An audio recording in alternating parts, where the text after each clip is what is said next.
Jomcar, laos na daw, ayan ang sabi ng mga tolongges. Pero ito ang masasabi ko.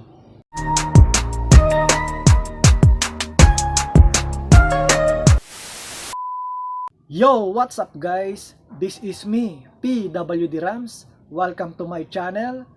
Good morning, good afternoon, good evening kung nasan man kayo mga lokasyon ngayon. Sana sa mabuti kayong kalagayan. At mega love shoutout kay Kuya Bal, Ate Edna, Kalingap Rob. Suportahan natin sila guys sa kanilang mabubuting gawain pagtulong sa ating mga kababayan na nangangailangan. Marami na silang napatunayan, marami na silang natulungan, marami na silang napabahayan. At mega love shoutout sa mga Kalingap Angels natin dyan. Shoutout nga pala sa mga ka-Jomcar, ka-Edsy, ka-Danjoy, kami Chris. Guys, suportahan natin ang mga Kalingap Angels. At guys, inaanyayaan ko kayo na mag-subscribe sa aking munting channel para lagi kayong updated sa aking mga reaction commentary video.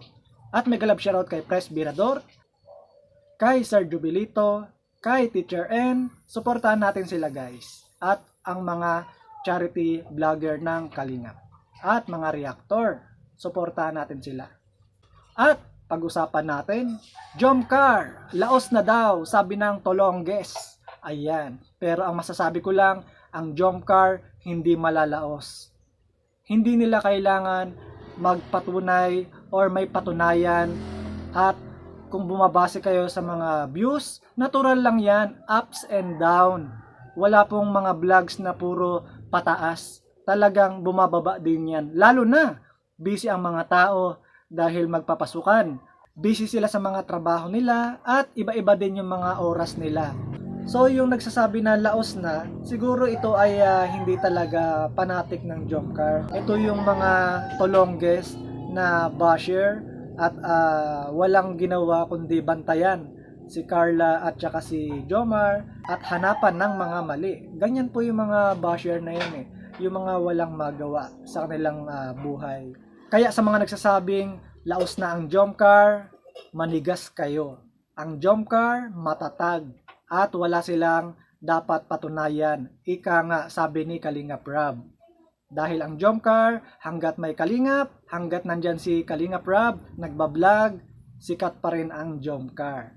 Kung naiinggit ka, lumayas ka. Ganun lang yon. Puro kayo bash sa Jomcar, puro kayo bash kay Carla, puro kayo bash kay Jomar.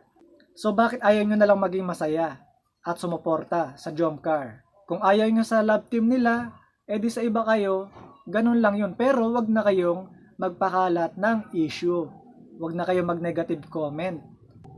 Dahil sa amin, mga followers, mga nagmamahal sa Jomcar, ay para sa amin, ang Jomcar ay matatag at walang dulo. So shoutout sa mga ka-Jomcar natin dyan. Tuloy lang. Wag natin pansinin yung mga basher. Yung basher, nandyan lang talaga yan sa social media. Ibig sabihin, kaya binabash yung ating mga idol dahil sikat na sila.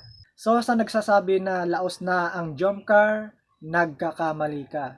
Ang Jomcar matatag at hindi malalaos. Ganyan po katibay ang Jomcar. Ang Jomcar walang dulo. Tuloy ang pagpapakilig sa aming mga nagmamahal sa Jomcar. So, kung ayaw mo sa Jomcar, doon ka sa iba.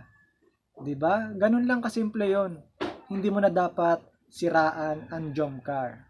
So guys, suportahan natin ang Jomcar, suportahan natin si Papa Joms sa kanyang mga mabubuting gawain, pag-charity sa mga kababayan natin na nangangailangan.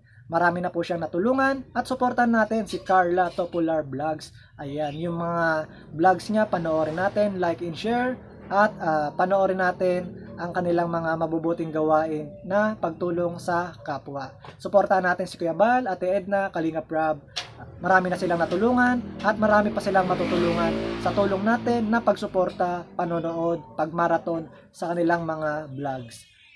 Okay guys, that's the video. Magkita-kita ulit tayo sa next video. Thank you for watching. God bless.